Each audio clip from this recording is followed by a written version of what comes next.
Hey guys, thanks for tuning in to Armando's Flipping Cards. Today we're going to talk about a couple cards from Modern. We're going to talk about some standard cards and interactions there are, some cards I have my eye on that are going up, and we are going to crack a pre-release kit from Ixalan.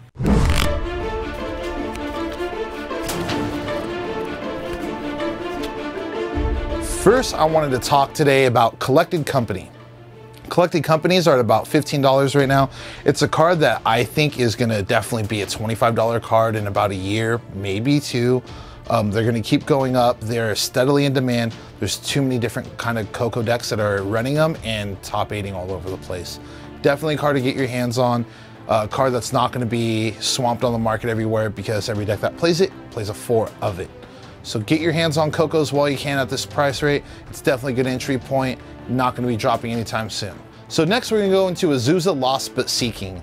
I see Azusa stabilizing at where it's at right now, maybe get a little bit more of a climb, but I don't see its entry point being bad right now, but it's not something really for the long term at its original form. There is a Judge promo out there that can get a little bit of climb because of Judge promos, but what you need to really look out for is the Commander's Arsenals edition. Commander's Arsenals edition is right around $14 to $15. There's not many available out there, but I would jump to get your hands on them because if the original version's at 45, you're looking at 90 for the Judge promo. There's no reason why, with this card being in the demand that it's at, that it should be holding at a $15 to $18 even price point. There's no way that card's there. They're flying off the shelves everywhere. Get your hands on that now, and that is where you're gonna make your money in the long run. So the next card I wanna talk about is Vengevine. Vengevine's 2 colorless, 2 green to cast for a 4/3 body. It has haste. Whenever you cast a creature spell, if it's a second creature spell you cast this turn, you may return Vengevine from your graveyard to the battlefield. Great tempo card. Vengevine red-green right now is top 8ing all over the place. It's a card that it's a deck that people don't see coming and a card people don't see get played too much. The card has stayed lower in price because I know there's been worry from higher end dealers and bulk dealers that this card's gonna get reprinted in a Masters set. I know that worry was coming around before Modern Masters 2017. Well, guess what? Didn't catch a reprint. And is it an iconic Masters? No. Is it gonna be a Masters 25? I don't see that either. Vengevine is definitely a card I will go get my hands on. I'm definitely gonna go pick up some. I know when that worry was happening and I didn't wanna lose out, I lost my position in Vengevine. I had over 10 of the foils. Foils didn't go much more because of the promos that were already given out. So there's a lot of promos that were on the market. Right now there's only 12 listings of promos on the market. So Vengevine's at $27, definitely a good entry point, especially if you can pick up the promos because there's not many listings available. So I think it's a card that's really sensitive for a buyout opportunity. So, hey, any of you big timers out there that want to invest some money into a card, that's your card. And then help the rest of us that are watching this video. I'm gonna go buy out Vengevines, and who knows, we can create it ourselves. We just turned $27 into $50. All right, now to talk about standard, and thank God for Ixalan, and now we have our shift. Guess who's climbing back up to the top of the reins? Gideon's back, and he's at $18. So all those packs you're cracking during Amonkhet, you're good, you're safe, don't worry, you didn't lose your investment. Things are turning around. Things are going back up since standard's gotten shrunk a little bit. So hold on to those Gideons, keep watching the Pro Tour. Those are gonna keep going up, they're gonna get play.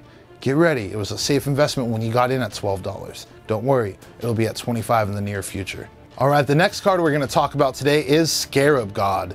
The Scarab God right now is fluctuating around $27, $28 and on a consistent climb right now. That card is not going anywhere. It's too broken, too many abilities that allow it to be viable and standard.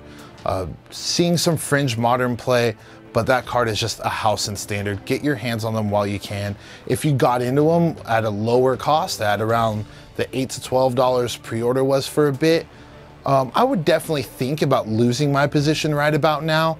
I wouldn't be worried about that card getting too much more, like its max value could be, what, 32? So you're talking about a $4 difference. If I picked up at 12 and I could sell at 28 right now, or trade at 28, I'm gonna go move that card and get us something more eternal if I'm not playing blue-black.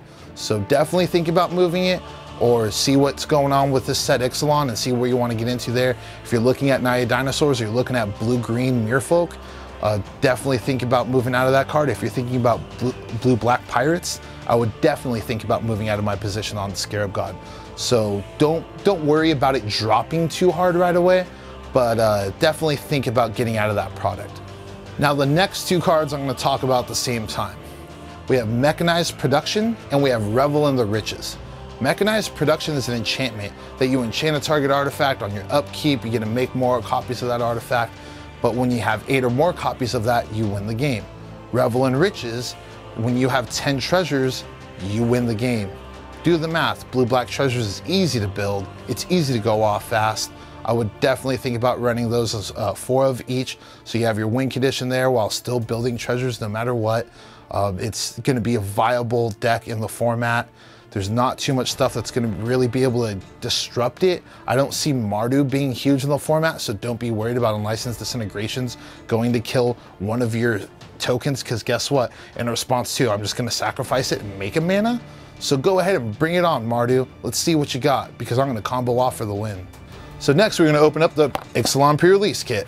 Let's see what we get in this goodie bag today. I watched a lot of box openings today and yesterday, the day before. So far out of Ixalan, since we don't have any expeditions and we don't have any invocations, there's no big chase extra secret set hidden within it. There is an EV system, I guess you would say, that's changed. Mythics are actually mythic again. You're not going to get 3 to 5 in a box. A lot of boxes are going to have 2. 3 is the most I've seen. I think one box had 4. Definitely no 5s. They're taking Magic back to rares having value, which is great. That is awesome for me, that I don't have to chase one of 5 cards to have some value in my set that I'm cracking out of. Always look at, you know, the balance of where EV is in your sets. Normally it's the mythics just dominating everything. Now that we're gonna have rares up in EV at higher levels, it's gonna make it a lot better for us and also the secondary market, but it's gonna be easier for us to crack better EV, which is gonna make me very happy because I move so much sealed product. It definitely makes a big difference. Oh my gosh. And we are starting off with a very good mythic as my pre-release card. So we got Admiral Beckett Brass. He is the human pirate that is going to be making the pirate deck go off. He is a 3/3 for 1 colorless, 1 blue, 1 black, 1 red. Other pirates you control get +1/+1. At the beginning of your end step, gain control of target non-land permanent controlled by a player who was dealt damage in combat by 3 or more pirates this turn. That card is pretty insane, and all the speccing right now is showing that that card is going to keep going up. It's definitely one of the chase mythics in the set. Mythics being very hard to pull. A pre-release foil, I think that's going to hold a lot of value, so I'm very excited about that one. Now let's get into our first pack.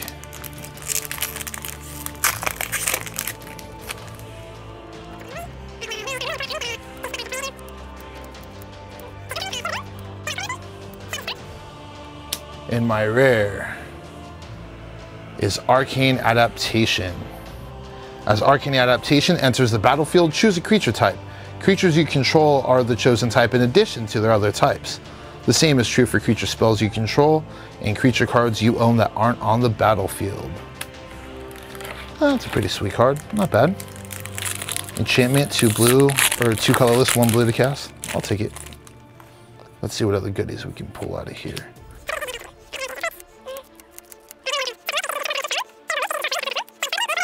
Shaper Sanctuary. Shaper Sanctuary is a card that is a one of that I've seen on a lot of deck lists for Merfolk. Some of them have sideboard too. It's whenever a creature you control becomes the target of spell or ability an opponent controls, you may draw a card. It is an enchantment. It's a pretty sweet card for 1. Definitely not bad. And we actually have the foil rare right behind it. Old Growth Dryads. When Old Growth Dryads enter the battlefield, each opponent may search his or her library for a basic land, put that onto the battlefield tapped, then shuffle his or her library. It is a 3/3 for 1. Definitely a sweet card.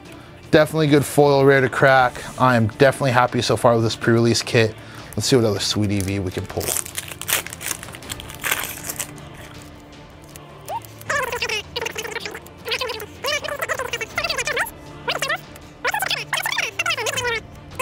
Sanctum Seeker. Sanctum Seeker is 2 colorless, 2 black. Whenever a vampire you control attacks, each opponent loses 1 life and you gain 1 life for 3/4. Behind it, I have a foil, which is Chart the Course.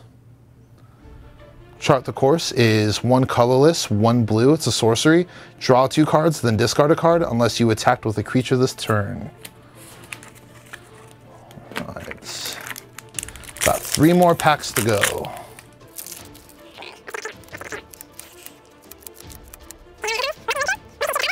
Deadeye Chordmaster.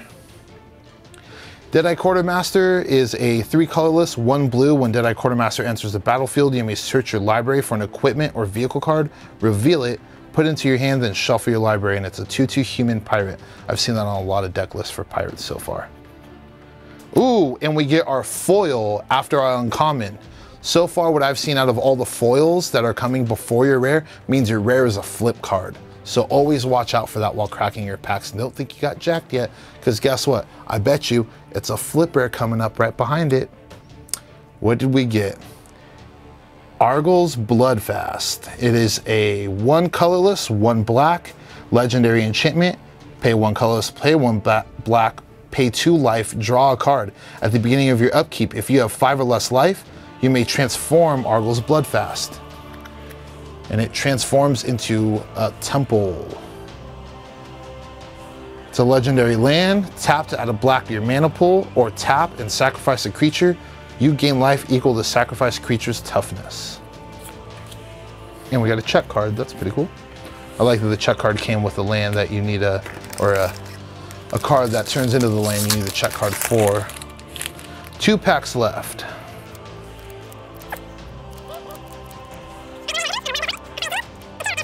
Repeating Barrage. Repeating Barrage is 1 colorless and 2 red. Repeating Barrage deals 3 damage to target creature or player. It is a sorcery, and it has Raid. Raid, to trigger it, is 3 colorless, 2 red. Return Repeating Barrage from your graveyard to your hand. Activate this ability only if you attacked with a creature this turn. It's actually a pretty weak card. It is not something I really looked forward to pulling. Last pack. Make the magic happen, last pack. Make the magic happen.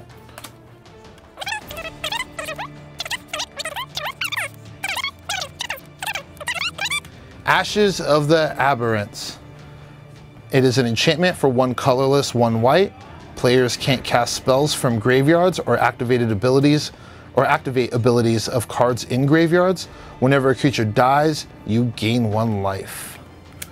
That's a card that can definitely be in a green-white hate bears for sure.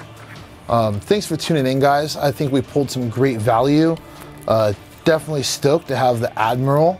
That's pretty sweet. Going to be looking to put together a blue-green Merfolk deck for this set.